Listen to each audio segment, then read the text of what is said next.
بیجا حمایت کرنے والا ہم میں سے نہیں۔ حق کی حمایت کرنے کے بجائے اپنے تعلق داروں کی بیجا مدد کرنا جاہلانہ طریقہ ہے۔ غیر تربیت یافتہ لوگ ہمیشہ اپنے خاندان، اپنی پارٹی، اپنے اہل محلہ و اہل علاقہ اور اپنے قرابت داروں کا دفاع کرتے ہیں۔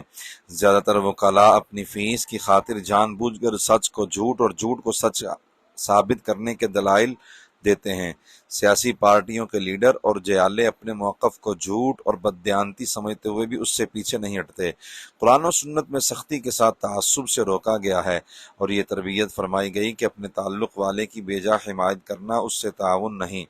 بلکہ در حقیقت اسے ہلاکت میں ڈالنا ہے، کیونکہ اس طرح ظالم اور اس کا حمایتی دونوں ہی گناہگار اور مستحق نار ہوں گے۔ اپنے تعلق دار کی حقیقی مدد یہ ہے کہ اسے ظلم سے روکے تاکہ وہ بھی اللہ تعالیٰ کی ناراضگی سے بچ جائے اور یہ حمایت کرنے والا بھی۔ تعصب کی بنیاد پر بیجا باتوں کے دفاع کے لیے بحث کرنے والوں کو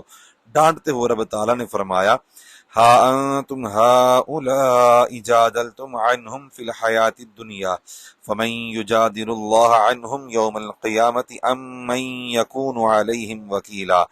اے لوگو سن لو، یہ تم ہی ہو جنہوں نے دنیا کی زندگی میں ان یعنی مجرموں کی طرف سے جھگڑا کیا، تو قیامت کے دن ان کی طرف سے اللہ کے ساتھ کون جھگڑا کرے گا یا کون ان کا حمایتی ہوگا؟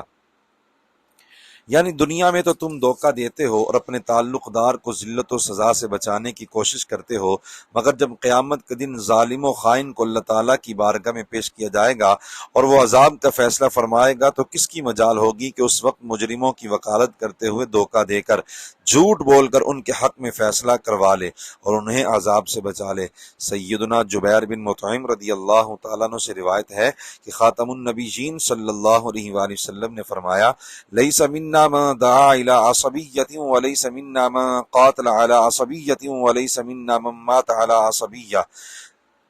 یعنی جو شخص لوگوں کو تعصب یعنی ناحق حمایت کی دعوت دے وہ ہم میں سے نہیں، اور جو تعصب کی بنیاد پر لڑے وہ ہم میں سے نہیں، اور جو تعصب دل میں لیے مرے وہ ہم میں سے نہیں۔ یعنی جو اپنے ظالم تعلق داروں کی حمایت کے لیے لوگوں کو جمع کرے وہ اسلامی طریقہ پر نہیں، اور جو ظالموں سے تعاون کے لیے لڑائی کرے وہ بھی ہمارے پیاروں میں سے نہیں، اور جو ناحق حمایت کا جذبہ دل میں لیے مر جائے اگرچہ نہ لوگوں کو اس کی دعوت دے نہ اس کے لیے لڑے وہ بھی ہماری سنت پر نہیں۔